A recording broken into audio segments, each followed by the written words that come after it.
Hi, I'm Matt Rappel. Now that Scott's finished his report on the first two tabs, I'm going to cover the Analysis, Accounts, Community, Just for Me, and the News tabs. Under the Analysis tabs, there are two sections, the Income and Expenses by Category, and the Balance of Flows. The Income and Expenses by Category shows where all of your income and all of your expenses are going.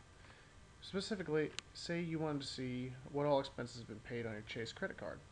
To do this, we remove the American Express card, the Wells Fargo bank account, and the Wells Fargo credit card. And now we have a nice pie chart showing each of the expenses on the Chase credit card. To add these back, we simply click the same tabs that we use to remove them. This shows a nice breakdown of where all the expenses and income is going. Moving on, we go to the balance of flows. Under the balance of flows, it shows the balance after all income and expenses have been brought in and paid out during the month.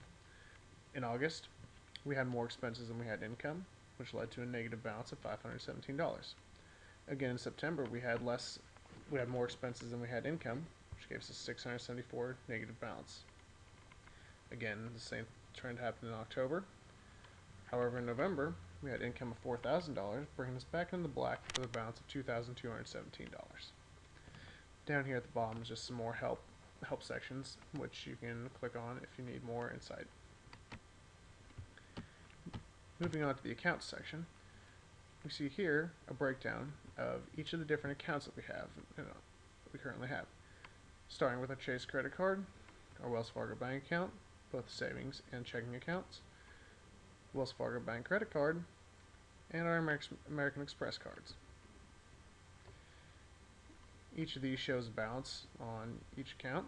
If we'd like to see details, we just click the See Details button.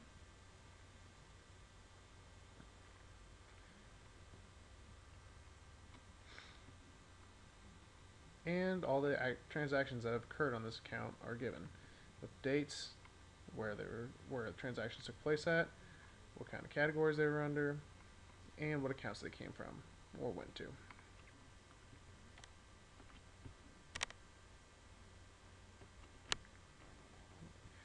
You can do this for all of your accounts, and again, we have more help if you need it.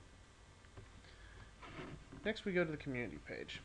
In the community page, there's a How Do I Compare section.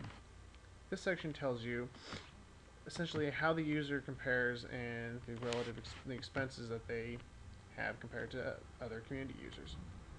For example, here in the food and dining section, we see that the user is spending $745 on food and dining, while the average user is spending $289, and so on and so forth for various other expenses. Over here on the left, we can add more expenses to see how we compare, and just as easily remove them. This is a helpful way of seeing how you compare to, say, the people next door. Going on to My Tags, we can use this to enter in certain demographical information about ourselves. Should we want to see how we compare to others in the clerical occupation or other females, you can just add this and the above section will adjust accordingly. The Just For Me section is a section dedicated to just special offers or various products that moneyStrands feels, due to your demographics or the answers you put in the beginning, would be of interest to you. There are certain discounts, certain coupons, as I said before, credit cards, just some helpful tips also. And to help you figure it out, we also have a nice help section. Finally, we move on to the news section. Under here, we have RSS feeds from all of the users' top websites. Basically, it's a nice way of being able to check your news at the same time as you're checking up on your financial situation. Again, this is Matt Rappel.